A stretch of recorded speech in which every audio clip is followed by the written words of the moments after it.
ṣe bàbá.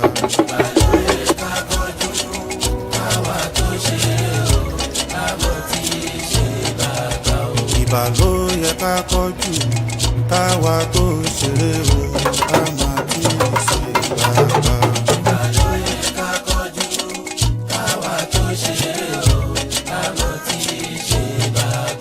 Ìbà ló yẹ ká kọjú káwa tó ṣeré o, ká máa kí ṣe bàbá.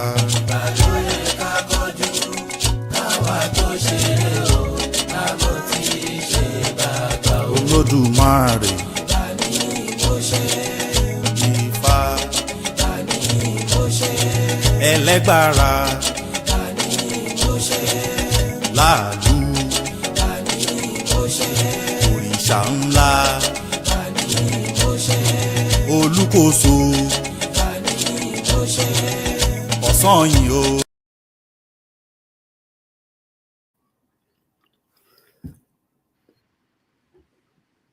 All right. Lafayette Mandela, baby Fahudier, it's your favorite warrior. Black Panther back in the building with my podcast mate, Sister Shankimi Ayoka. Hey, Aburabuye, everybody. I see Baba trying to come in. Gotta get his audio together. Oh, okay. Sure he's gonna come in shortly. Let me see. We went an hour ahead of schedule, y'all. Yes. So, scheduling can be challenging sometimes. We got 3 priests that work and working priests. I said to that. So we make it work. Yeah, so it's it can be challenging sometimes with the schedule, but we get it together for y'all. Yes. Yeah, I see. Baba probably had to pop back out and pop back in. Let me make sure everything is good to go. There we go. There you go.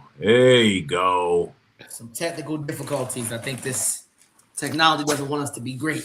I saw you trying to come in, but I was like, man, he gotta get his audio. It's like it wouldn't connect. But y'all can hear me now though. I'm good now though, right? Yeah, we good. Perfect. How y'all doing? Good. And everything is well. So man, it's been a while since we all got together. Things have happened. People stay working. Like I was saying earlier, we are priests at work and we are working priests. So, we make it work as best as possible. What's going on with y'all, man, on y'all end? Everything is good. I mean, you summed it up. We're working, learning, studying, things like that.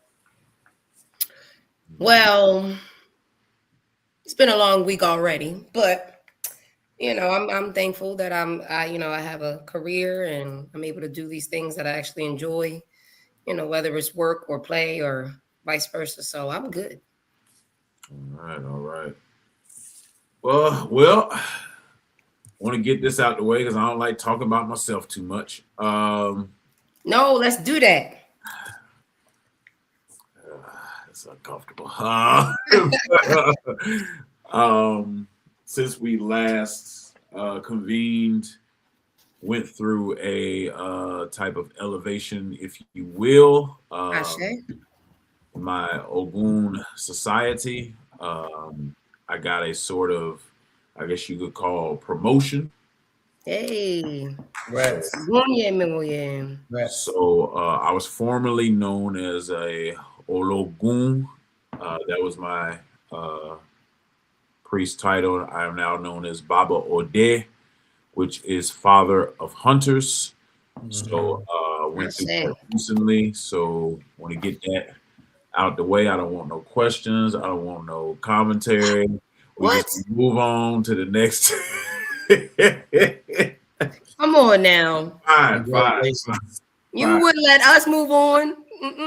This ain't about me. This ain't. I'm not on trial.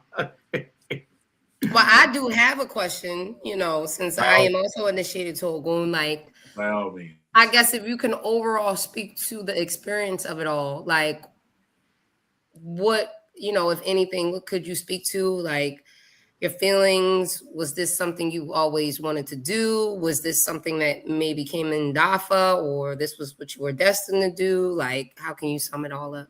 Just me going to Ògún, period?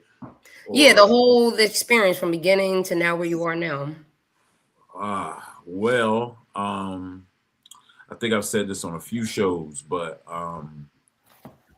like most males that are just getting into the Orisha tradition, you read a couple books and you figure, I'm probably Shango, Y'all know what I'm talking about. Everybody want to be the king. So, I was thinking that going into my first divination with the recently transitioned Araba of United States and Puerto Rico, Araba Adedayo Logundudu, who gave me my first divination. And I remember him throwing the Opele. I remember him using Ikim. And I remember going, what is he looking at? What is he getting this information from? Mm-hmm. Like I'm watching him while I'm like, what is right? What is this chain? Like those rocks? Rocks throwing his chain down. They look like walnuts. I don't know exactly. So I remember the first thing he said to me when he was done doing the divination, and he looks down, he looks at me, he looks down, he looks at me, he says, you are a child of Ògún. And I remembered seeing Ògún in the book, but I was like, I don't remember because I was so fixated. Right. Shango. So I was like, I got to go back and read about Ògún. And it was for me when I really started to look at this Orisha and what he was known for and the attributes, and just through the years of learning about Ògún, I know everybody does not act like their Orisha. It's not a zodiac sign. It's exactly. Not a trait. It's not a favorite color. It's not a favorite color. It's not something you just pick out.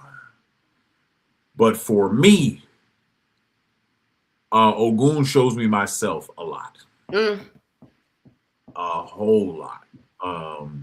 And I just had to learn that throughout the years. I think more importantly for people, you should focus on some of the stories that paint your Orisha not so in a great light. Yeah. Because that can show you things that you should be cautious of. I agree with that. With so-called hot deities or hot Orisha, it may be your temper. That you may want to, have a little cautious demeanor, and just reading so much about Ògún, it definitely showed me myself. Getting to the point where I was getting trained regularly, I definitely wanted to pursue priesthood. I definitely wanted to become a specialist in Ògún. I definitely wanted to know how to, consecrate Ògún, make Ògún, nice. Accept people to my shrine, have students. I definitely wanted that. So getting to that point was kind of surreal for me, because Ògún, he has so many things that he creates, right? So in getting this position, I received an Ida and an Obe, which is a sword and a knife. So getting more tools of Ògún, and being there with my Agba Ode, my elder hunter, my teacher, and our Egbe, and seeing what he did ritualistically to me when I made this rank and how he trusts me now was like, it was a great feeling. It was a great feeling to get to this point in life. And you know, now it's, as they say in many circles, now it's about to work. So, so you know, Ògún is someone that I will continuously work with and use for the betterment of people and the benefit of my family and myself. So I'm just proud to represent Ògún well and continue to do that throughout my life. Hope I answered your question. Yeah, I mean, and it makes me think, like, you know, yeah, we, you know, once we get to know who our head is and we learn and we like to, you know, show that off and be like, oh yeah, because I can be, but you begin to realize is that Orisha is with you because they are there to guide you and teach you in those spaces where you struggle, where you need the most, or where you will outshine the most. So it's not necessarily, you know, I'm a child of Shango because I'm a hothead, which, yeah, I can be, but I could see where, you know, why would I need Shango and not Oya, right? Me being a female is, you know, the type of destiny that I have is one that's always surrounded by enemies. So it's always a thing where I can't just lash out. I can't just type of thing, because in those very same spaces I'm supposed to lead. So it's tricky. It's like, you know, what Orisha could teach me that the most, you know, being always surrounded by enemies, but also have to lead these same people. It's, you know, so it's always, you got to look within yourself and how, you know, you line up your, and you have to, and what comes with that is the accountability. Like, where do you fall short? And that is where you will see those moments why you have the Orisha on your head. Is in the moments where, you know, enemies are about or things are not going as they should, that is sometimes where your Orisha is invoked the most. Because from the time I was told I was a child of Ògún to almost 2 years later, didn't hear a peep from Ògún in any divination. Nowhere. And I was like, at one point I was questioning, I was like, man, I was like, did he maybe get it wrong? Like, Ògún don't talk to me. Like, all these other deities are coming out, you know, in divination and this. And I'm like, man, like, maybe it's some type of mistake. Like, maybe I should get it read again. Like, but the moment where I was surrounded by my enemies and things were crumbling, it was just like out of nowhere. He was like, no, give me a yam so I can fight your enemies. Yep. Whoa, hey. Yep. You've been here the whole time? Yep. It's like he's like, I'm tired of this. I'm tired of watching this. Give me what I need to do what I do. And you know what's so funny? I've had experience like that, but it was like the opposite. So, you know, Ògún's very close to me too. He's not my head, but, you know, close there. And he is almost since the beginning, every divination, Ògún, Ògún, Ògún, Ògún. I'm like, you know, I would have here and there little subtle dreams. Okay, Shango, okay, Baba, you know, I'll see little thing here and there. But Ògún, I've seen them without in my dreams. I've seen them in my dreams. I'm like, oh my goodness. And it was one thing. I had got a divination and Shango came in heavy. And when in that moment he came in, it's because I was out of line with my character. And he came up and was like, yeah, get it together. What is this? And then he went back to where he, you know, and then Ògún took back to the other room, back to watching. Right. He came in swift, said, what you doing such as get it together. Bye. I said, okay. Hey. But I knew it. Because I'm thinking to myself, I'm saying, Ògún. And I realized I stepped out a little too far. Shango was like, wait a minute. Get back here. I said, oh, I'm sorry, Bubba. Understood. Baba, you being a child of Obatala, what's your experience with, Obatala affecting your life? That's a good question. Well, first I want to say congratulations to you. That's pretty major. At some point I may be, coming to you in the future because Ògún is a significant Orisha for my family. And it's expressed through my father being a priest of a deity that's similar, Nadi Kofi, similar to Ògún. My great-grandfather had some connection to Ògún on the Haitian Vodun side. That's where he gets the name Jacques. But it's the synchronization of the because when he was born, it was a significant day for Ògún. A lot of family in the military and different things like that on my father's side.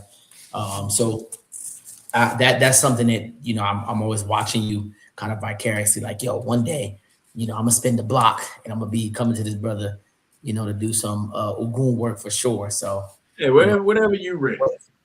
Yeah. So we gonna have that conversation when I'm ready. After I've continued to do my Ifa studies, I'm gonna circle back around. But to your question, what's my experience with Obatala?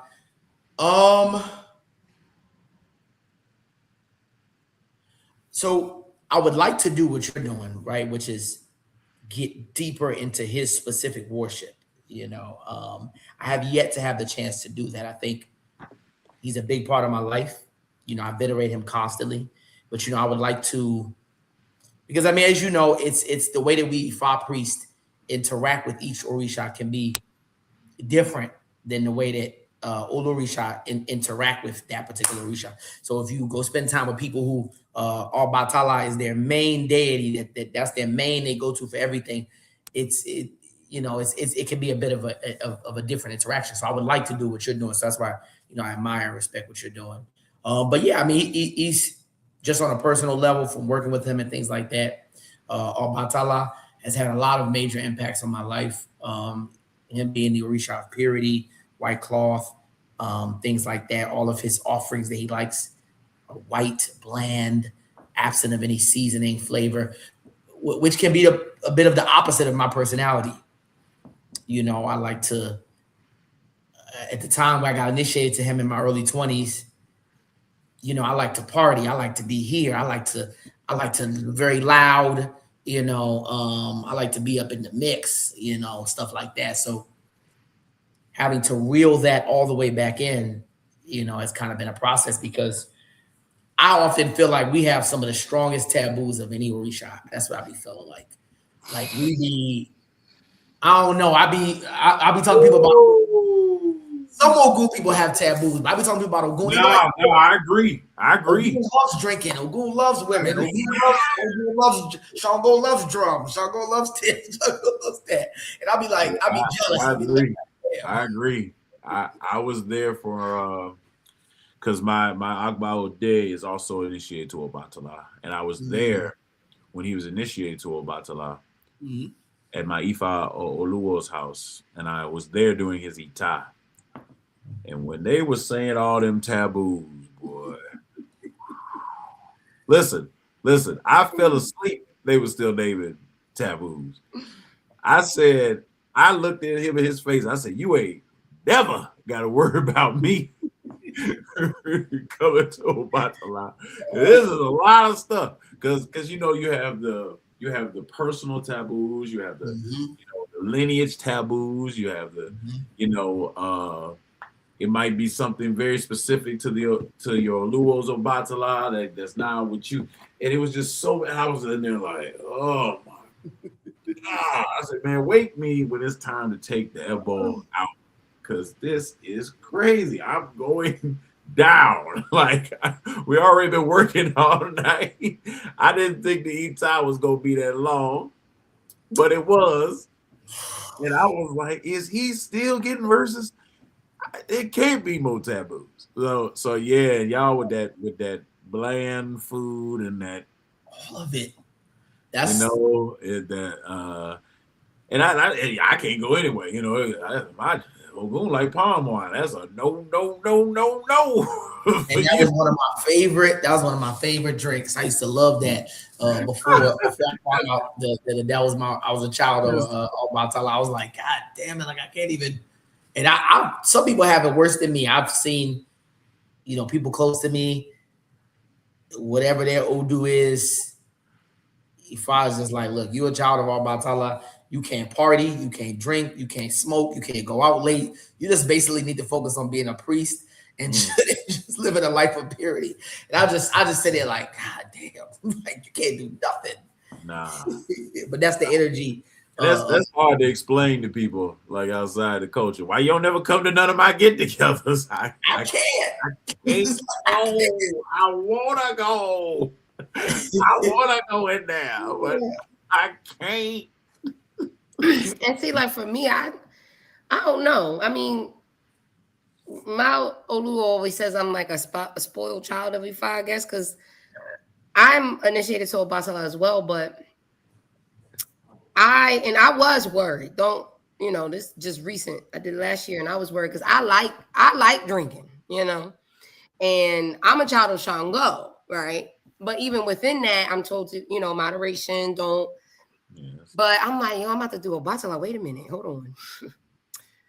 I might get drinking taken away. I'm like, okay. You might get something. And that did not happen. I was told that I have to keep gin with my Obatala at all times. Yeah, in a lot of in most places that I've been to in Yoruba land, it's that palm wine that I mean, of course I can't do that, but that whole it's crazy because if I'm giving like simple offerings and I try not to do Obatala Shango, you know, I try to stay on the O'Shea days, but if I just want to give random whatever, I try not to, because after Shango, I'm looking like, I'm like, even if I'm Ògún, I'm like, okay, because I'm so nervous and I have to like, because with Shango and Ògún is very much, I'm up here and I'm intense and I'm Obatala, wait a minute. Yeah. I gotta take a deep breath. Let me calm down. Let me slow down. And that's something I'm trying to still learn, because Ògún and Shango, I'm used to that. And even before I knew, you know, who I was, Obatala is what I need to get used to. And I love it though, but it's still something to get used to. If I'm going to Egungun and Obatala in the same day, I go to Obatala first. Yes. Because I don't want to, because with Egungun, we sometimes offer palm to the shrine, palm oil, and I don't want to come to your shrine smelling like the thing you don't like. What's that on you? Exactly. What I'm thinking is. Because the fear is just the same, if not heightened. Because I'm like, oh no, I don't want to get nothing. I don't want to know my hands and I'm dipping the OB. I don't want that. So I just go to Obatala first, and then I'll go to so there ain't no problems. Yeah, it was somebody who I did divination for when I was in Nigeria. I can't remember the Odu. They were told that they have to fetch, because you know Obatala likes water in front of his shrine all the time. But they were told that they had to. I don't want to misquote it, but it was that not only did they have to constantly bring fresh water to Obatala in the morning, but it's a specific Yoruba word for it: water that you fetch but you don't speak in the morning. Oh, the dumb water. What'd you say, Bob? Dumb water. Dumb water. Yeah. It's like the English translation. Okay. Like when you don't speak, you go fetch it. You don't speak, you wake up. And the person had to do that all the time to their Obatala. I'm like, God damn, like you gotta go fetch water. You can't say nothing. You gotta go bring it. I'm like, Obatala. But there was something that you said, that's important. People from the diaspora feel like Obatala has a pure gin drinking taboo and so it's a conversation I constantly have. They see me doing Ifa work. They see me take a little shot.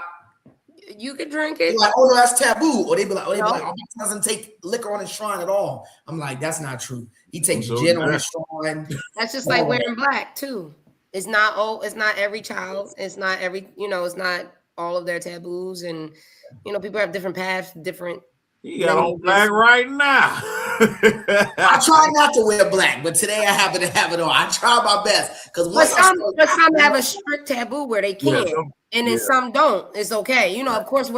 Even me, I'm advised to wear lighter colors, But I'm a child of Shango, and I don't have a taboo of red. I can wear red anytime I want. But so I get it. I'm glad. I'll say he definitely doesn't like black because, if I start to wear black too much, my next divination, all of a sudden, the next divination all of a sudden talking about Obatala wants you to obey your taboos. Obatala wants more offerings from you. Obatala wants. I'm like, God damn, okay. He's probably looking at you. It was a tank top. Black again? No, it was a tank top.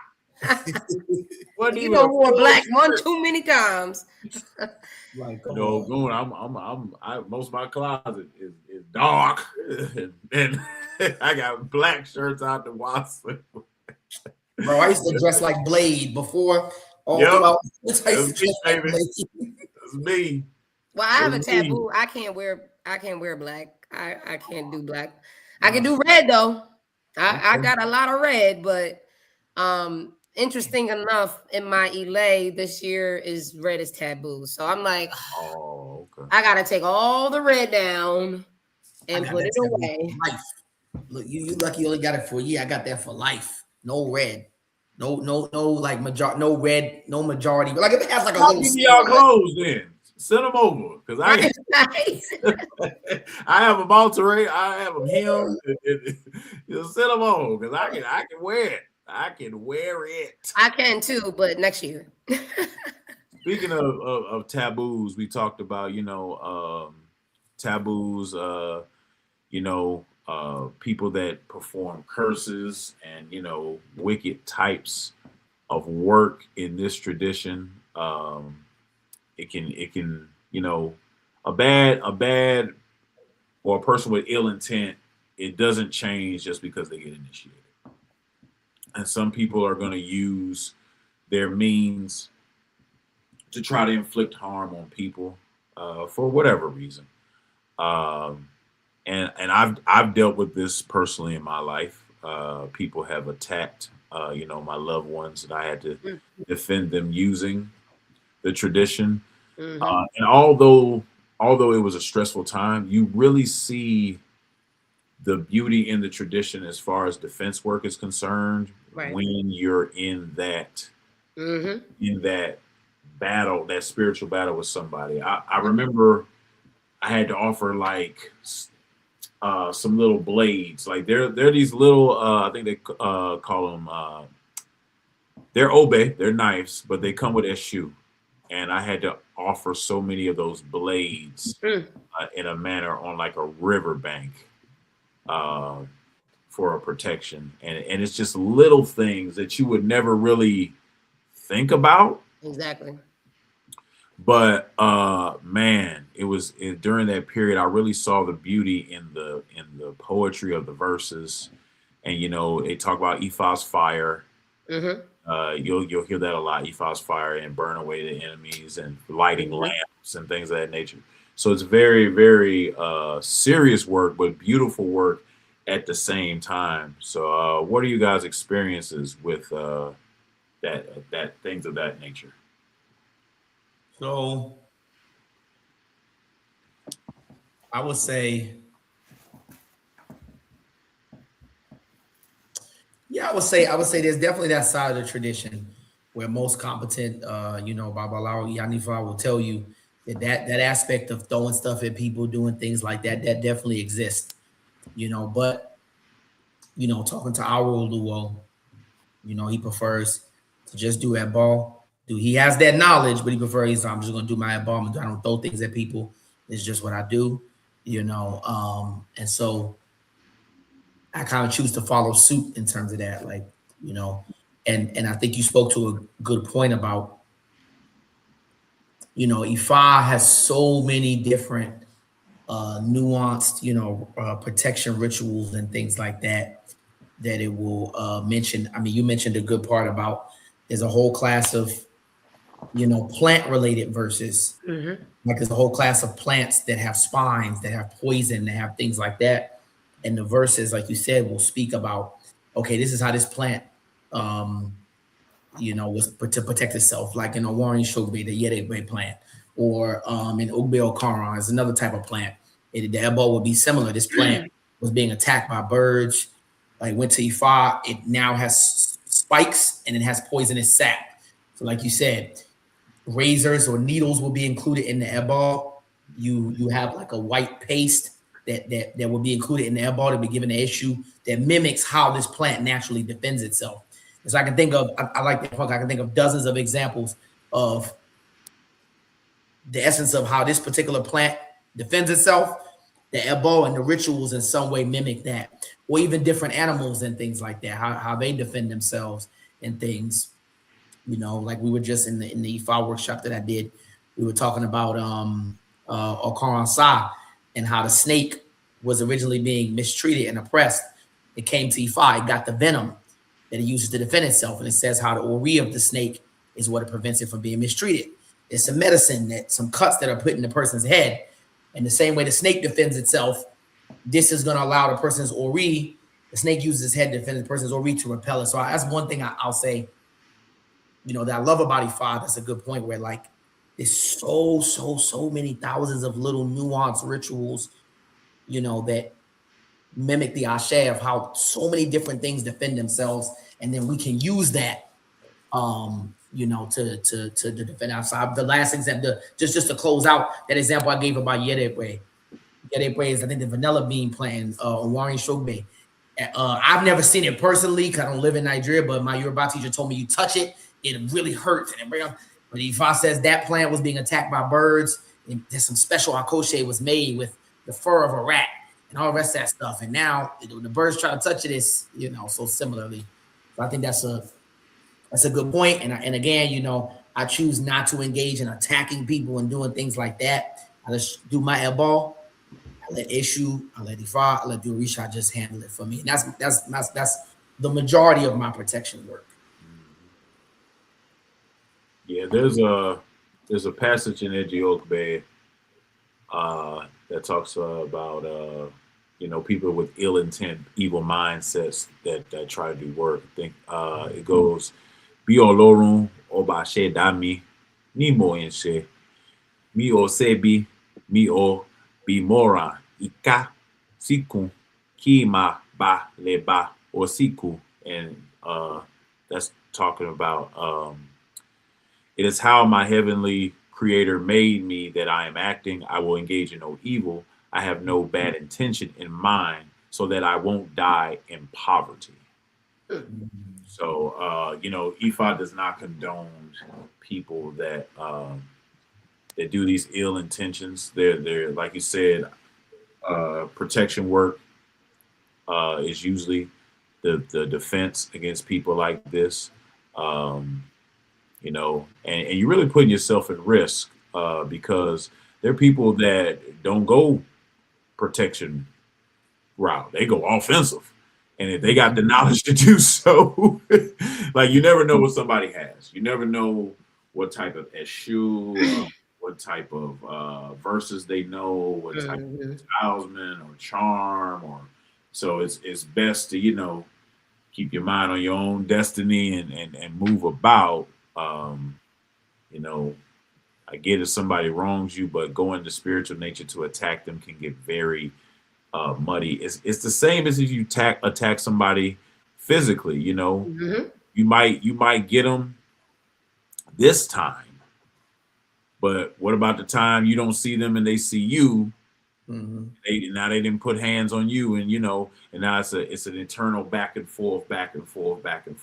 So it can be even more muddy when it comes to the spiritual nature, because depending on the ashe that the person has, depending on what they know, depending on what lineage or whatever they're from, they may have something that you don't see coming. And now you in a dicey situation, and it might not even be you. That's the thing about, people don't do this. They don't just come after you. They may come after your loved ones. They may come after your children. Exactly. So, it's best to just, Well, let me add something to that, because there's a verse that you were chanting before. If you don't, you can speak to that verse, but it made me think of how, hey, if I go to Ifa and I'm told to feed a certain Orisha for protection, I can't help what that Orisha does to you. And it made me think of Shango, and you were, I think if you could talk about that verse, was it from Udimeji, right? You were talking about that verse about Shango, right? Oh yeah, Shango, Odimeji with the 200 thunderstorms, and how that's how he used to defend himself against his enemies, who were coming together, conspiring to take him down, and he used those 200 thunderstorms to take him out. So and then that verse is speaking like being mindful, like, hey, if you're gonna talk about Shango, you might want to be careful. And I'm not gonna talk about Shango. You got it. So, but yeah. You want to chant that one? Yeah, you remember that one? You want to chant that one? Yes, and the Shango Day too. Odimeji, Onyameji, Diafun, Oluko Solalu, Bambi, Ari Ba Tashegun, Onukun Karanile, Eboni Koashe, Talo, Perioba, To, Emio Perie, Etalo, La Rira Fichete, Igbauta, La Rira Fichete, Igbauta. So basically, the Igbauta is the 2000, well, probably 200 thunderstorms, and how he used that to defeat his enemies. Because people were trying to conspire and say, oh, he's not this, he's not that. And it's like, that verse is reminding you, hey, you might want to not want to be in that crowd, because them stones is coming. I had a few rocks thrown at me. I could imagine 200. Right. Like, I don't want no. Look, being a child of Shango is, and everybody's path is different. But mine is, I'm much more of even my Ludo. He's like, oh, you're a spoiled, pampered child. Don't let that fool you, okay? Because Brother Shango gonna let me know when I'm out of line or I'm doing too much, and I still have to be mindful of how I'm presenting myself. Because you're representing yourself, and I feel like it's a thing. How can I put it? And I could be wrong. Like, when you are like a child of that type of Orisha, like, you are going to manifest enemies. Like, and I was going to make a point, like, just because you're out here and you're doing what's right, your intentions are right, you're doing your dafas, you're doing your ebos, you're trying to stay committed. And you're so nice to people, do not think for 1 minute you do not have enemies, because you do. And don't be shocked either. You cannot walk around. What is that quote? Like, don't create the war, but also be prepared for it. Mm-hmm. So, like, you don't want to have the mindset like, oh, what's up? No, you want to be respectful, kind to everyone, but also be aware that you're going to have enemies regardless. You could be nice or you could be mean, but you're going to have enemies. And specifically myself, I was told that, I have to be kind, not to say that I'm not kind, but it's for protection, because that kindness limits the amount of enemies. It doesn't stop it, but it limits it.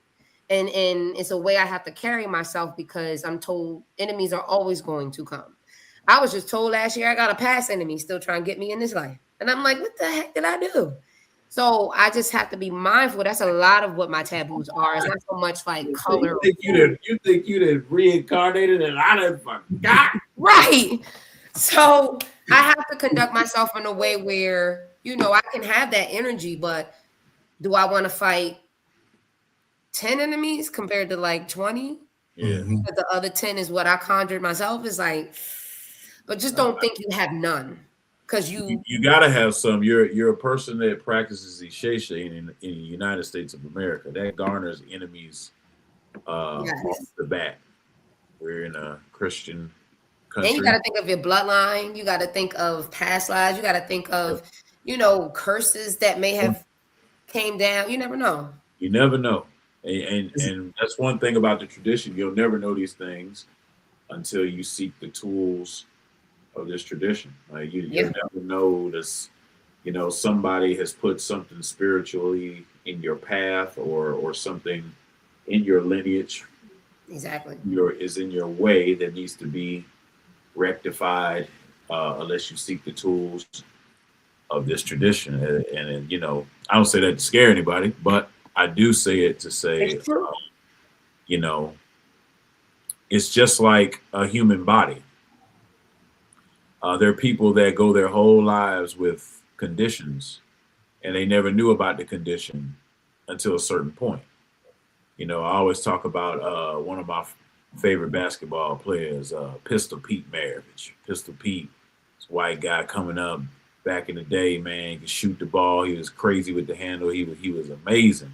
But Pistol Pete played with an enlarged heart, and he never knew about his enlarged heart. And when he stopped playing, he died because that physical fitness was keeping him alive with his enlarged heart condition.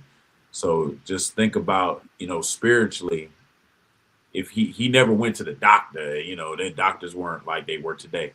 So, if you don't go to your spiritual doctor to address, some things that may be going on, you may be going through life aimlessly thinking it's all good. And there's something in your path that needs to be removed immediately. So I just give that as an example. I wanted to ask y'all, because I don't know if this is in y'all's lineage, because technically it's not in mine, but I just became aware of it. Have you ever heard of Ella Day? I've been, as of recently, I have been hearing a lot, but since it just came up, a lot of great posts, a lot of great verses sharing about who Ella is, but I've never attended it, so it's kind of recent on my radar too. You as well, yeah. Yeah. I've heard of what Ella was years ago. People describe it as sometimes the voice of Arumela. But it wasn't until this year I found out that it was a specific day in Oyo. It's May 19th every year. It's the only day that I know like that in Orisha culture is a fixed day. This day every year. So I don't know how long they've been doing May 19th, but that is synchronization there. Yeah, I don't know how long. Or when they just said, okay, this day, no matter what, I don't know. But May 19th is Ella Day in Oyo. And I was looking at a couple verses about Ella, and it's kind of funny because I did not know that Christians claim Ella to be Jesus. And the reason being is because maybe I ain't go that deep. Well, it's a verse that there was a mother named Oyigi, and Oyigi wanted to have children. She did her, she went for divination. She did her elbow, and they said that you will conceive a child soon. And she's like, I don't even got no man. Like, what do you mean? I'm going to conceive a child. I ain't got no man. I ain't got no husband. I ain't got no possibles. There's nobody on my radar. Where's this child going to come from? They're like, I'm telling you, you do this elbow, you're going to receive it. You're going to conceive a child. So she does it. And she starts to feel a bit funny going through her, day-to-day stuff. And it turns out she gives birth, immaculate conception. So now you can see why gotcha. Have latched on to this story. And that child was Ella. And Ella was one of the most devoted students of Orunmila, turns out. So when Orunmila went back to the Arun, you know, he said, when you call me through Ella. So that's why you hear some people say Ella Oboye, Ella Oboshishe. There's ways you can worship Ella through Ikin. And even in some places in Nigeria, Ella is a separate shrine from Orunmila, all to its own. Oh, wow. Go ahead, Bob. No, I was gonna say in our lineage, I mean, because there's other verses too that talk about they kind of, it's interesting. He probably has different ways of explaining the same thing. There's a verse, you've heard me chant this many times. The one from Utuluma Udi. The one in Uni Awijo, Uni Utulupan DJB, Allah Awijo, Uni Allah Shahere, Ofi Odun Job by way, Ofi Tete shows Rure, Ofi Okun Job by me, Ofi Osa shows Rure. Síbẹ̀síbẹ̀ ọmọ wáyé pé ẹ̀là òṣè ayé rẹ̀ àṣeyìn but ẹ̀là talking wrong. So it's speaking about how, you know, Orunmila did all this good stuff in the world, but after a while, and it says some other stuff in the beginning, you know, he made Odundun the king of leaves, he made Tete the second in command, he made the ocean the king of waters, he made the lagoon second in command. So, but you know, that's a metaphor for Orunmila did all this good stuff on earth. And then humanity started saying, man, you ain't do shit. They started saying, Orunmila ain't do nothing, da-da-da-da. And so he got fed up. It's like it went back to heaven. Yep. That's what I say. A lot talking. Sometimes they use Orunmila and a lot anonymously. A lot talking. He tied a rope and went back to heaven. And then, you know, basically when Orunmila went back to heaven, the world fell into chaos. So humanity, we gathered all his favorite offerings and begged him to come back down. And so he essentially, it's the same idea of, he told them that Allah, to call on Allah, you know, when they want to call on him. And in the verse, you know, we say Allah, come, Allah, in the verse say Allah, you know, descend, eat, take the rat, take the fish, take this, take that. I think that's like another story that is the idea of Orunmila going back to heaven. And being called to Allah as well. Yeah. And you will find that for people listening. Many times you will find verses that are similar or sound the same, or explain the same point in slightly different ways. That's just how verses of the Oduifa go.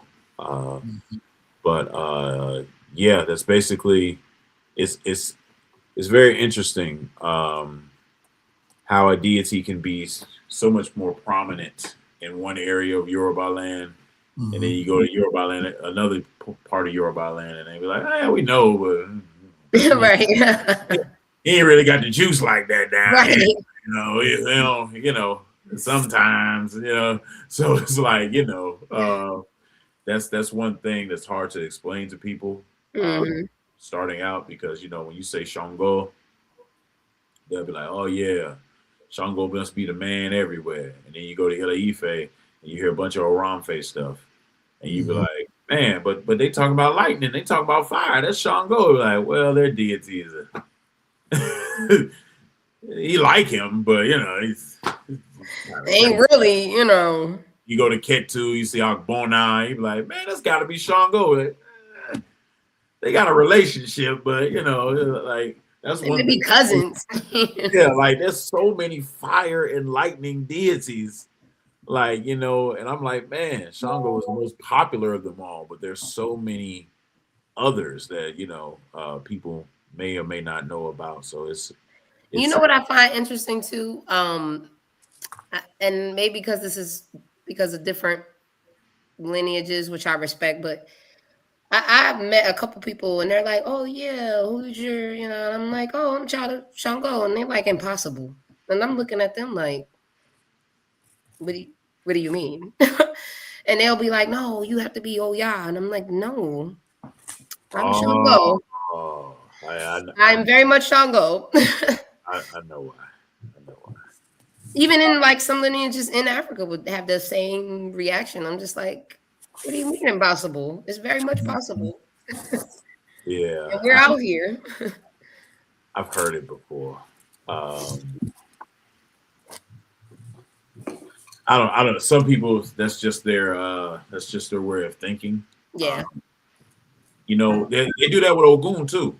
They do that with Ògún with women. Although there are women that are children of Ògún. My ear, she's a child of Ògún through and through. Yeah, And she they even don't came like from a to lineage that she left because they tried to tell her she was Oya, and they're like, when she, you know, changed up, they told her like, who told you that? Like, no, you're a child of Ògún. Like, they won't. Some people are hesitant to give Ògún chieftaincy to women. Because of the trades of Ògún and how they're hard, like back-breaking and hard and tough. They're just hesitant to do it. And I've heard this narrative a few times before. But you know, every lineage, every region doesn't feel the same. right. But I have heard it before. Like, no, going too rough, too yeah. To you know, we don't want to give you a title that makes you look a certain way, and you know, because they're very much about protecting people's image and character with titles. That's one thing with titles. There are some people that just give titles away, of course. Yeah. And titles can make you a laughing stock depending on the title. And if you're not very aware of the cultural backing behind the title, right. You know, you proud to get the title, and people be looking at it like, that don't make sense. They gave you that. You're an Obatala child and you got a Oduduwa title. This don't make sense.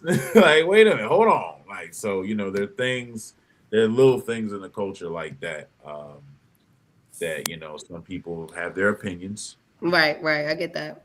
But, you know, everybody is up to their, like, when you get presented with something like that, you know, you have to weigh the pros and cons and see if it's for you.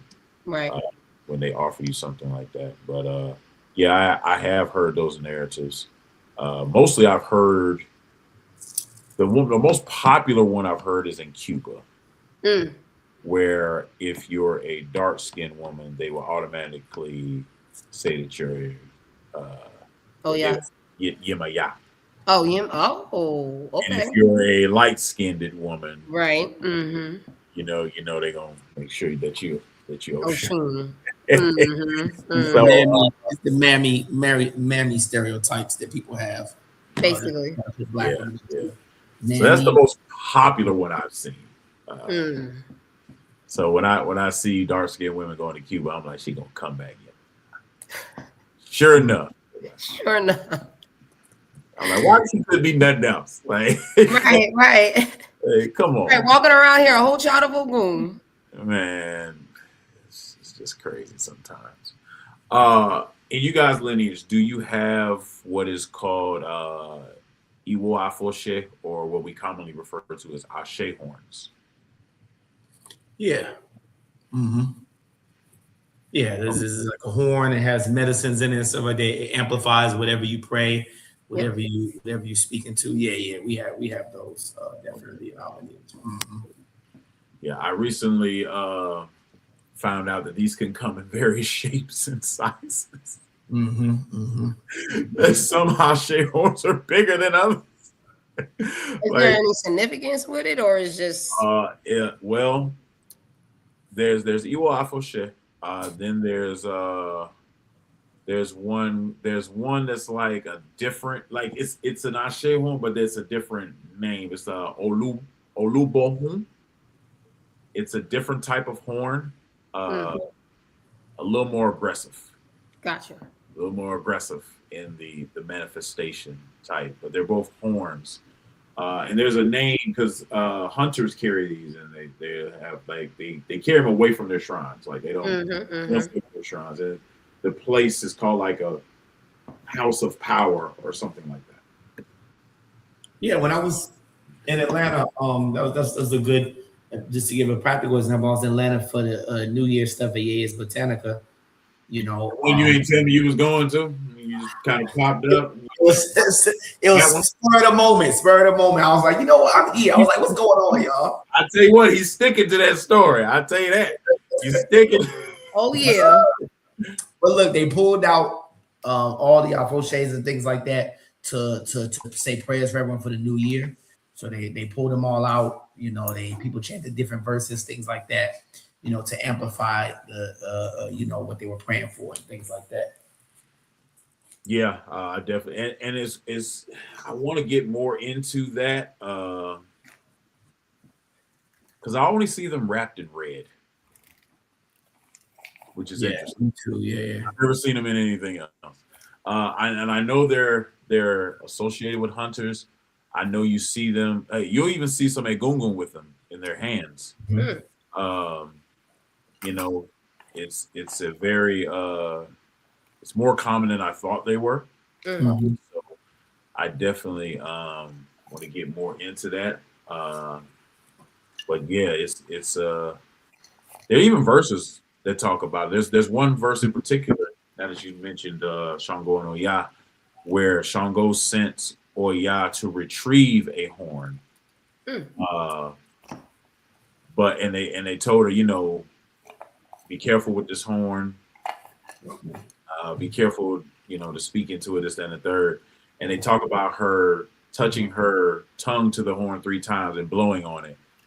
And when she got to Shango and he asked her a question, the first thing she did was, when she spoke, fire spat out her mouth. And that's speaking to the nature of the horn, of manifesting things, you know, and you know, touching it a certain way. But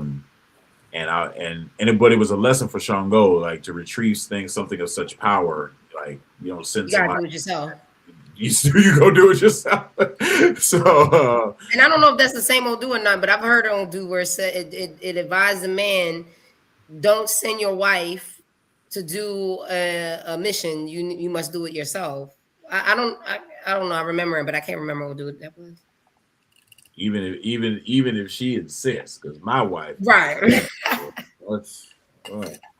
Look, you gonna have to tell me once or twice. I'm like, I can just do it. Just stay in the car. I look up. Not only are you out the car, right. I'm trying to see what's going on. Like, who talking what? But no, you're right. I remember we left our door open by mistake. So, you know, I went in there, you know, guns blazing. I said, stay in the car. If I'm not back in 5 minutes, call the police. Oh no. 1 minute and 30 seconds later, she is out the car. Yep. With her weapon drawn. Let's go. I said, what are you doing? I said, boy. Look. And my wife is Oya. So here you go. Here you go. She riding in the battle. I can't stop her. How you gonna tell you? Come on now. Yeah, you. What I told you to stay in the car. You can't tell no child of Oya to sit down. You crazy? I'm not doing it. See, it's not happening. I'm coming with 2 guns are better than 1. I'm with her. Look, I'm child of Shango. I'm right there with her. Yep. Yes, ma'am. Mm-hmm. Oh boy. That wasn't the plan. It wasn't the plan. Oh man. Anyway, other things in this tradition has been coming up a lot. You know, money rituals is something that's coming up a lot in the diaspora. You know, people thinking, first of all, you can get rich off of Isheshe, but the asking for money rituals is coming a lot. And I don't have a problem with the things that we have in this tradition for money, because we do have, you know, Ajay, and we have soaps, and we have, you know, even what we just talked about, Afoshe horns can be used to attract money. But I think it should be explained thoroughly before you charge people. Yes. Before you give some of these items out. And if you're gonna give some soap out, explain to the person how to use the soap. You can't just sell them the soap. Now they bathe it every day in the soap, and it's supposed to be used sparingly, and now the soap gone, and they mad. So for my practitioners out there, tell your people how to use these items. Don't just give them the items, But what are some of y'all experiences with the money rituals, and have you been asked to perform said money rituals? I would say not so much me. I'm under an elitist, I don't want to say strict, but like very cautious about things like that. Like I said, my ear is child of Ògún, so it's like very, we follow protocol. Like we don't, we really got to go through her, which it should be, So I don't really dabble in that, and she doesn't. She's not really about that at all. So I mean, they may have more experience than I do because I just. You're trying to get out the camera. That's why I know, right? Looking around the corner. Bible. People they hit you up for that munyon. So I feel like we have various medicines for money attraction. Like you said, all different types of crochets for money attraction. We have Ajay right here, Reach Out of Wealth right here. That feed all the time for people, But yeah, I just don't think Ifa cannot manifest money out of thin air. As the Yoruba proverb says, Ishe, Logun Ishe. Work is the antidote for poverty. Work is the Ògún can be medicine, but it can also be spiritual medicine. So if we interpret it that way, work is the best spiritual medicine against poverty. So I think that take your crochets for money, feed Ajay, feed all these Orisha can bless you with money. Do all of that. But if you're not working or you're not moving and shaking and things like that, Ifa's not just gonna drop money on top of it. I feel like most of these methods that we do are to augment or add to the work that you're already doing. So if I'm in business and I got my restaurant, I got this, there's definitely crochets that can attract more customers to me. There's sometimes Ajay can help me get over a hump that I'm getting through. But if you ain't got no business, you ain't got nothing, you're sitting on your ass, you think you're going to take some medicine or something. Yep. I'm going to have a business overnight. Overnight, my LLC going to be popping. It ain't happening. Yeah. It ain't happening at all. And also some people's destiny, they're not destined to be rich until later on in their life. So it's like, just saddle up because it ain't coming until later on. You know what I mean? So there's a part of Osei Warrior that says Moise inje komaje onise afimo inje komaje onis oluse onise lo yeni oluse koye omo inian, and that talks about know how to work and be financially stable. Yeah. Be idle and be poor. Yep. Hard work pays. Laziness does not befit humans. So, even the Bible says faith without works is dead. It ain't no way around work. This is not a tradition that, you can manifest things out of thin air, like Baba said. It's a tradition of work, especially when you're talking about Ògún. All of his trades are work. Blacksmithing, hunting, wood carving, sewing, everything you think about with Ògún got to do with some work.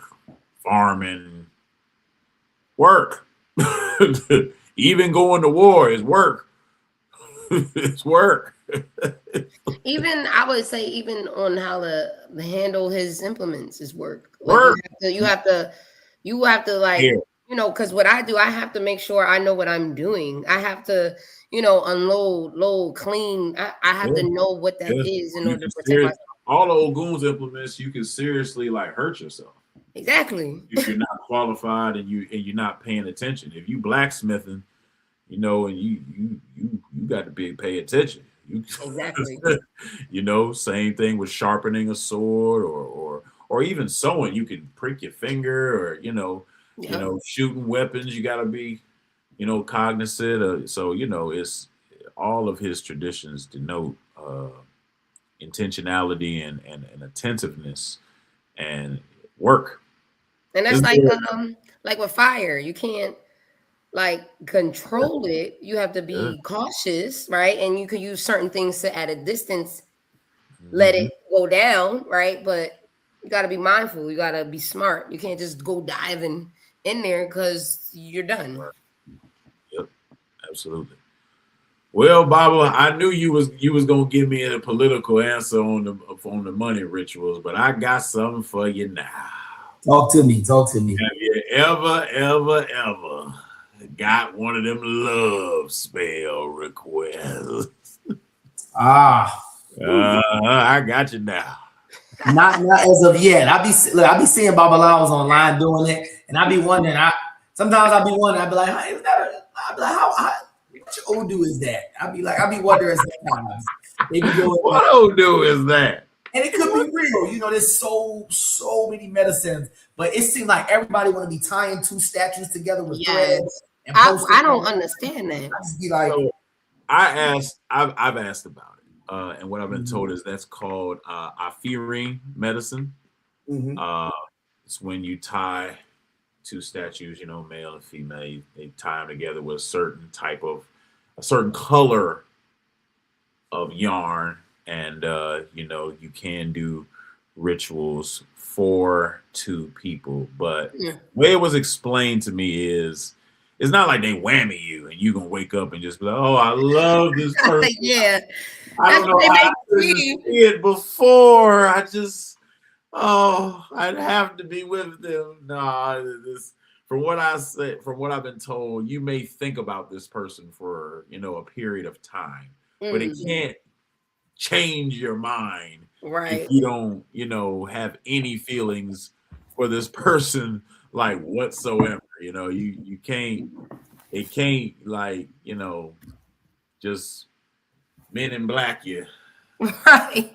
And now this person is the best thing since sliced bread and you want to get married. That's not how that works. That's how it was explained to me.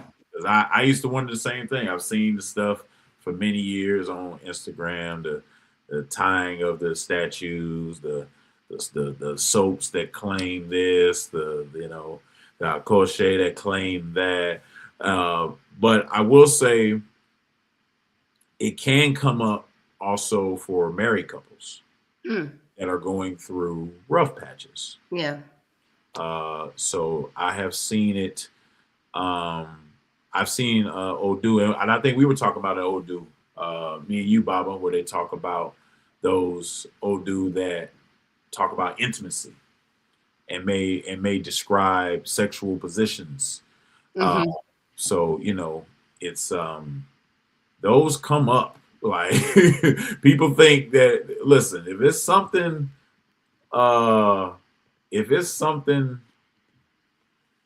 within Ifa, it can come up. I'm telling you. If it's something in this world that you think that Ifa just like, he don't talk about that. Look, Ifa lived a life, okay? Many lives. Okay. For the verse I was talking about, it's Odi Meji. And it's Oduko Yibiri Biri Jana. Adifa fun woni idi kurin. Abun fun won idi birin. Eku omoni won sun igbati ididi meji. Omode igba ididi meji. La won bimo. And that translates to the two big clay pots do not roll by itself across the road. Divine for male genitalia. Divine for female genitalia. They became two and arrived. When bottoms became two, they had birthed. So when the bottoms came off, it's time for it's time to get it in, and you can use that for couple intimacy. You can even use it in projects between males and females where they have to work together. And typically, a rooster and a hen are offered together in that manner. The union, the union type of thing that happens with that. So it's definitely out there. It's not like people think, like in the movies and what was that perfume in the 90s? Love Spill, not number 9. Yes. It's not like that. Yeah, I shared some verses on my story. I shared the one from Ikao Tura, the Okakatura. The one speaks about I don't want to translate all the verse, but it speaks of the same thing about men and women laying together in different positions. And Shango and Oya were lamenting about lack of children. They came together, had many children. I even chanted the other verse, which pata ko ala pata ni fibo barabo be ya formula baba sukun alailo birin eboni fanikoje obaje for radiwo bengele. That's the bengele. That's what Ormila came to Ifa lamenting about lack of a spouse, and it says, let me y'all get the motion I'm doing. Bengele is, I guess, the motion of the sound from Ormila. I remember I commented on that. I said, who would have thought being a Ormila got something? I said, oh shoot, okay. I said, I see why my mama loud. I see why we both. I said we just like our mama. Do you think Shango came in the bedroom with the Osei Shango and the Shera? Do you think? You think he announced himself like he used the original one? That's a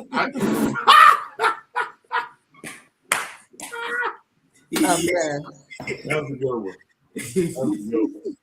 I got a mortar for you, girl. I got the mortar and the panel. I ain't playing tonight. Oh my goodness. I ain't playing tonight. I am the king. I ain't mad at it. That boy, hey man, we not as different from our ancestors as one may think. And right. when you read these verses, you'll start to see you did that too. Oh wow. Even you start with like, oh, me too. Yeah. Even like the conflicts and all the stuff that was going on back there, the taking of people's women, it all went down back then too. I'm telling you, they got it in the records. Yes. They got it in the records. I'm telling you, so. And I would just say, like, on a more serious note, I wish that we would look at those examples a bit more to reflect on our own lives, especially when it comes to the women in the positions in this tradition. Mm-hmm. Like, how the respect, of Oshun that was given, in the beginning, they didn't want her, but then, when she distanced herself and took away her power, they're like, oh, okay. And, Rumila was like, no, she needs to be here. She's important just like the rest of you. Or even how Oya is deemed to be the first to go to battle. Like, those are real significant things. Even Idan, like, if we can reflect on those things, like, I think, especially in this tradition, when it comes to women in these traditions to be, revered in the same aspect too. Absolutely. I like to point out to people that Oshun is very knowledgeable. Yes. And we don't tend to think of her in that light. Nope. You got to understand that that Oshun was around from the very beginning. She's in the room. Yep. she spent time studying with Ifa. Yep. She spent time studying with Obatala. Yep. She spent time with Shango. So Yep. she has a wealth of knowledge to pull from, and she's also very skilled with medicine. Her waters is medicine. She's learned a lot of medicine. She's learned divination systems. She's learned cowrie shell systems. So she's a warrior. And she's a warrior. So she's very knowledgeable in a lot of different things. Yes. That I don't think people really see because they look at the sensuality side of Ashun, and you know, they talk about her beauty, and I understand that from you know, a physical and aesthetic standpoint, but there's so much more to Ashun as far as what's in her literature, and right, you know, her travels through, you know, Shokbo and Iketi and all these different places that she was at. Is other than Rumila and you know, some of the other for as far as the female deities, I don't know if there's a more traveled Orisha than Oshun. Mm-hmm. I almost look at her like a spy, right? Like she's everywhere, playing this part to like do her job, and she slits your throat, and then boom, she's out. You know what I mean? You know, the grove where she defeated the wizards. Think about the grove with her and getting the lamp from Osayin. Think about her battling the Iyami. Yep. Think about those things. Like Ashun is not to be just, oh, that's just sexy and pretty, and nah, bro. She's that deal. Like for real. She's a very powerful ally to have. I just think it's the representation is just, you know, incomplete. I agree. I would say that just incomplete. I mean, I could say the same thing about Oya. I mean, people don't understand that when she was the first queen to touch the king's head. When they talk about her braiding Shango's hair, he had risen to such a status where that was acceptable. Before that, when nobody touching them braids, like exactly. He was the first person like, let me get these braids together. Right, exactly. Right. Let me get these braids together. You done had these. But she's also very motherly too. Like, you know, they say, oh, she has no children, this and that, but she's very, very, very, very, very motherly. I mean, think about the attributes of Oya as far as power is concerned. I mean, we have, you know, control over the winds. Yep. You know, she's also a fire deity. She's also a lightning deity. Yep. She's also a deity that transforms into deers. Exactly. So it's like, is there another Orisha that has that many attributes? And then she learned the fire from Shango. Like, she ended up learning it and was like, oh, okay, let's go. Oh, that's how you do that? Like, oh, Shango, fire. She was like, look. So, you know what I mean? Imagine being known for something and coming home and seeing your wife doing it effortlessly. Right. Hey, that's my thing. Right. I know he was like, hold up. Hold on now. Don't tell nobody else you know how to do that. How did you learn how to do it? Exactly.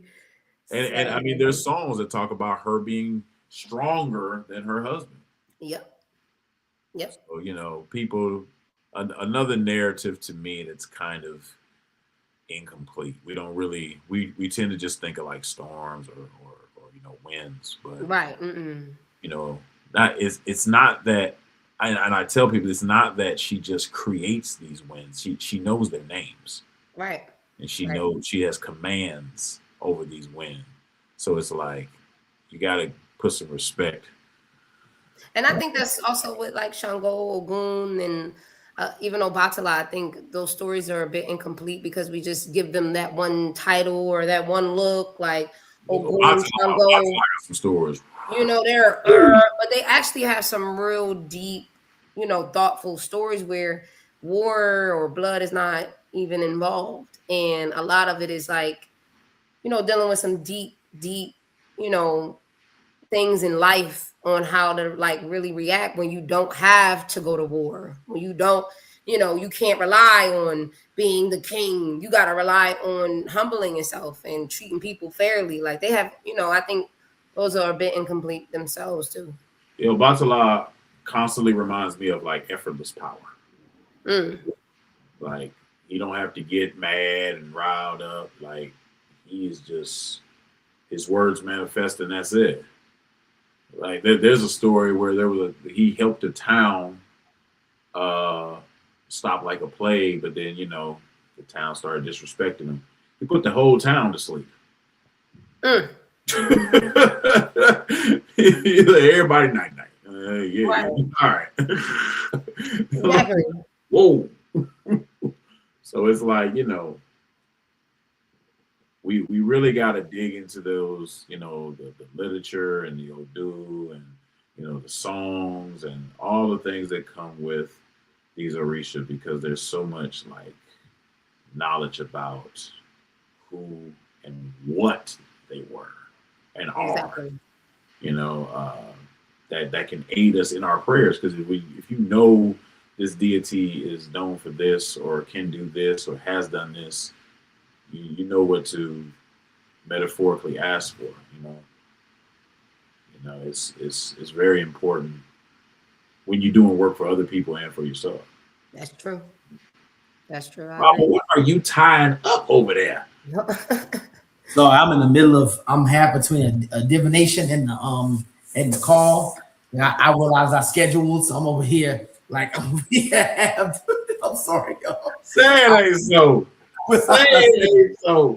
So I'm over here like listen to the conversation, but then I just casted some quick stuff for E5 real quick. I'm sorry. Yeah.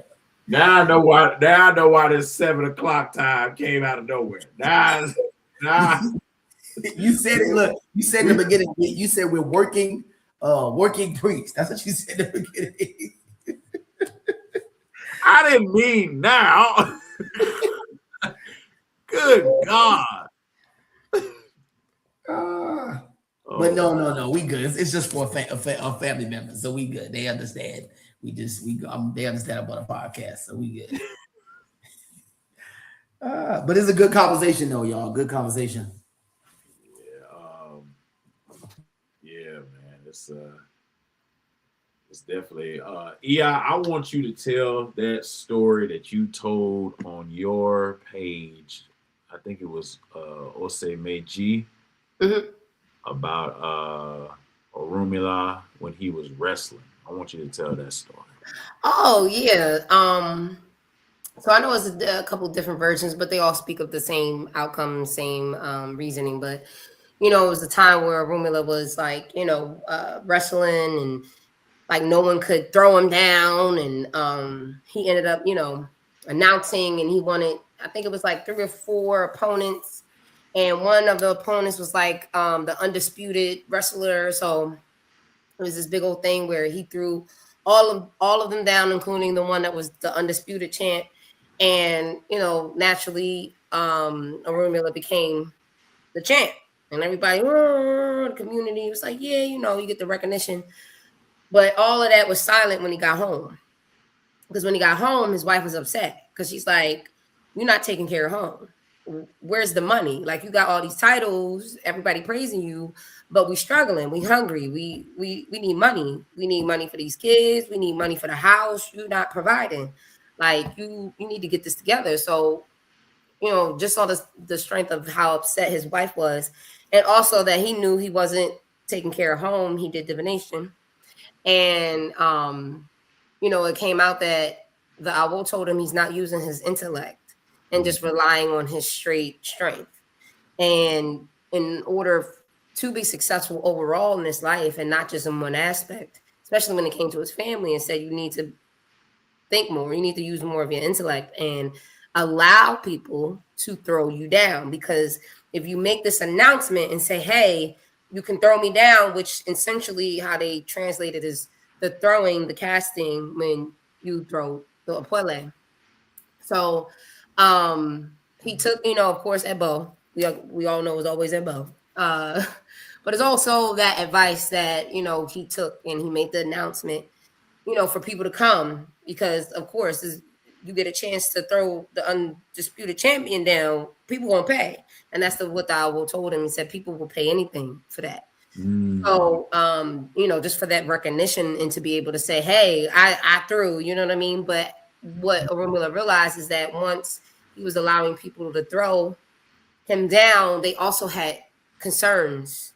They had issues themselves, and they were seeking advice on top of all those things, where, you know, they were coming with gifts, they were coming with money, because in return they needed help. And soon after, he realized that he became very well known, accessible, and he was making money just by letting people throw him down, and also bringing gifts, and also, you know, giving them the advice that they needed in order, you know, to succeed in their own lives, which meant they're going to come back, and he will always be in business. And he just had to humble himself enough, which is simple as just to let them throw you down. And essentially that's, you know, it talks about how us using the Opele, how that came about, and how, you know, to seek those, you know, those advice, or, you know, to see, you know, what the verse would say, or what, you know, what can we do? You simply just, you throw in everything in within that verse or that will do. You get the prescription provided to you at bow, and then boom. But guess what? I'm coming back because I'm gonna need it again. So yeah. Man, that was a great story, and I wanted you to tell that story because of what we just said about the things we don't think about with Orisha, because you would never think about Orunmila as a wrestler. Exactly. You know, when I'm reading that story, I'm thinking like a Jean-Claude Van Damme movie, like, you know. He was in the Kumite. He was in, right, and he go to Hong Kong or something, and the guy tells him, "No, you gotta let him throw you down." And it's like, I be thinking, that's how my mind goes sometimes. But I love it. I love it. when I came out there kicking, doing the splits. And then at the end, he's like, you know, the song comes on, and he goes on the mat. It's gonna be a song. It's always. And you know, John Claude, he be like, you know, so don't mind me. My mind be, yeah. To add to what you're saying, yeah, the verse, the main part of the verse, Sheshe Olungo, Edu Oleja, Sheshe Olungo, Enibano Edu, Asanwoe, Sheshe Olungo, Edu, which is Orunmila, which I like to remind people, Edu is a name for Orunmila because of his, like, do, to be black, like doo because of his black skin. So if anybody thought Orunmila wasn't black, it's right there in his Black man. Yeah, He ain't the only one either. just like Eshu is black, and all of them black, but it says that Edu Orunmila cannot fight. Sheshe Olungo Orunmila cannot fight. Whoever beats him will end up paying. Anybody know Edu Asawa? Whoever ends up beating Orunmila will have to pay him. Yep. Orunmila did everything. I feel like he done gone to every business in one Odu or another. Yeah, just the travel. If you just read about Orunmila travels, man, it's crazy what happened to him.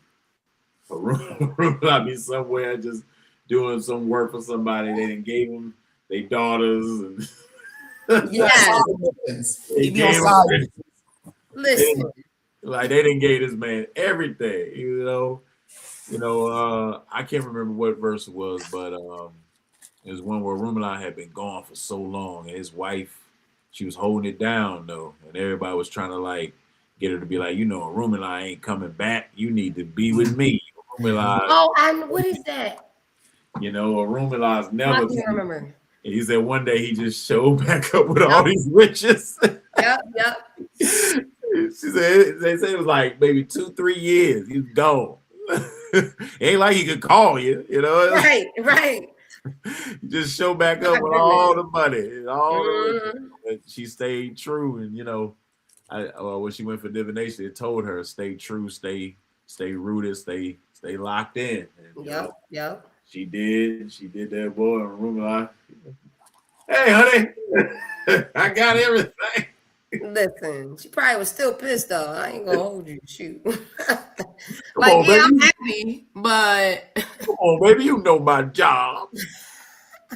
You sound like Tommy. You know what I do. you know what I do. You ain't Come got on, no man. job, Tommy. You ain't got no job. Can you imagine a woman walking around here like Tommy? Just Hey, man, you know the king asked for me way out in Saki. no, We are in Ife. How you gonna get there? I'm gonna walk. right? Like, have y'all ever looked at the map and just be like, man, what on earth? Where was you at? Exactly. And So, Baba, let me add to the, since we have referenced, we have messed this, my Asheta, return to sender medicine. Got to take that. Oh, yeah. So whoever, whoever coming at me, it's going right back to you. You got to have a lot of that medicine. You do a lot more work for people than I do. You got to have a lot. Listen. You got to have Ebe Agba. You got to have a lot. You got to have a lot of stuff. All of it. Because, man, you never know who's playing. You never know. Boy. Never know at all. Now that's why I said a nice person, but don't think you don't got an enemy. Paid for her. Man, I'm gonna get you now. Exactly. Well, since it's I usually do Odu of the day, but we're chanting so many Odu, so I'm gonna share a story. It's an Ògún story. I call this story "The Woman in the Woods." It's about a hunter called Fira Ariku, and he went to a forest called Oniworo. Now, in this forest, it said no hunter has ever went into this forest and returned alive. So when Firi Ariku comes into this forest, adversity starts from the very beginning. He runs into a woman seated under a large tree. She's mute. She doesn't speak. He hints her with the greetings, Ashogun Aro, which is a common hunter greeting. She says nothing. So now he's looking at, what's up with this woman? She's not saying anything. It's at night. She's under this tree. I don't know what's going on, but I'm going to keep about my day. So he goes through the woods looking for, animals. He's hunting. Before he knows it, he's right back in front of this woman. Right back in front of this tree. And he's like, did I take a wrong turn or something? What's going on? So he takes a different route. Right back in front of this woman. Right back in front of this tree. He's like, nah, I know I went left that time. Okay, it's a river up here. I'm going to cross this river, and I know, that I won't end up here. So, he swims. He crosses the river right back in front of this tree. Right back in front of this woman. So he's like, what is going on? Am I caught in some kind of labyrinth? So the woman, again, she's not saying anything. He's asking her, what do you want with me? What is the problem? She's not saying anything. So Hunter pulls out one of his charms. And he says, Oju miwa, ya. All of a sudden, a path opens up, and the hunter is able to get away from the woman. In the tree, it leads to another nearby forest, and he says to himself, "Bio ba jepe momura lo latinu jepe intore aimo a egun ode oba fe be oje nijo na od odabi inka," which says, had I not equipped myself properly from home, the hunter's masquerade would have perished in this grove on this day. So, my fellow practitioners, who do you think this woman was?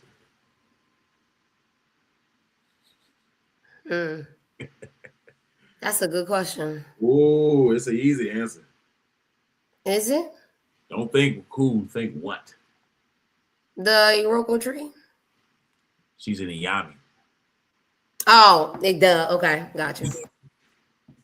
Hold on, which one? Or are we just saying all of Just them? a random Iyami he read. Okay. That is Makes a sense. lot of different hunter poetry. They run into. Wow. They run into the elders of the night. There's kind of a little beef between True. Ògún worshippers and Yep. Iyami over who rules the forest. Often hunters run into I like that. mothers of the night and have to either have their charms or appease them or something. And I like that. You'll hear it in different literature. So I just wanted to share that with y'all tonight. Baba's over there cooking the egg coal. He's putting the feathers in the egg coal. Right, exactly.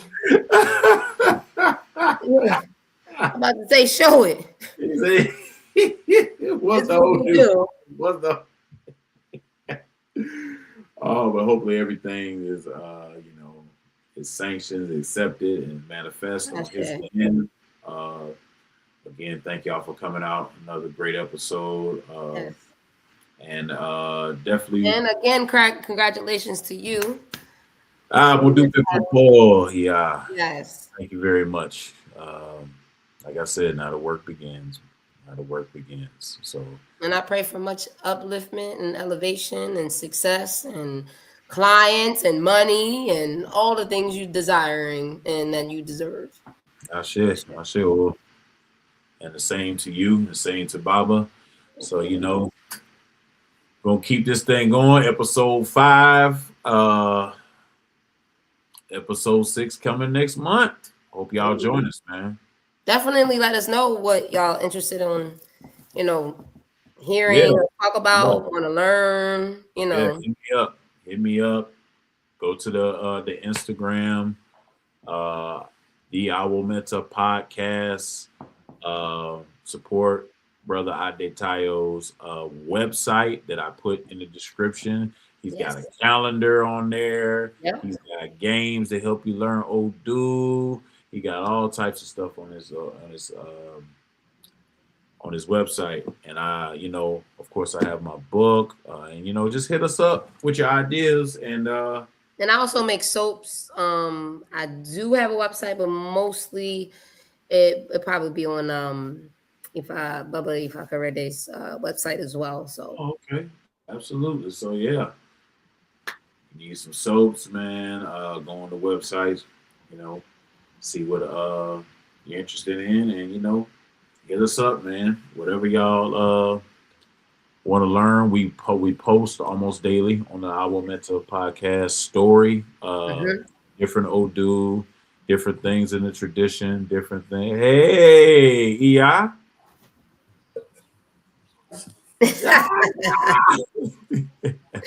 That's a future Iya Nephi right there. I see it. Yep. Go get your shoes on. She's sitting there playing the bell. Go get your shoes on, baby. Listen, it's almost a rule. When people see bells, they just gotta play it. My wife plays go all the time. I don't know why. She just grabs the stick and starts exactly having a good time. Yep. Having a good time, man. But we out, y'all. Y'all have a safe night. Thank y'all for have a good week, a good weekend. Yes. A good month. Good talk, y'all. Like, share, do all those great things, man. Yes. Odabo. What I'm trying to say in the final analysis, once we take control of ourselves, we have to stop being imitators and be innovators. And realize we've got a continent 12 million square miles. Wherever our bodies are on the face of this earth, our cultural and political heartbeat is in Africa. Whether you ever go to Africa or not, that is your home. That is the home of your spirit. And that is the heart and meaning and definition of your commitment. And none of us, any place in the world, will be free until that continent is free. The Mossy Warrior Clan was created because myself and others like Brother Nahisi saw a need for a young African group to analyze information concerning the African phenomenon with no bias, with rigor, and with scholarship. We created the Mossy Warrior Clan for the purpose of being an expert research team, of being a team that produced products, a team that was capable of producing products for African people globally to dispel myths, rumors, and provide them with accurate scholarship.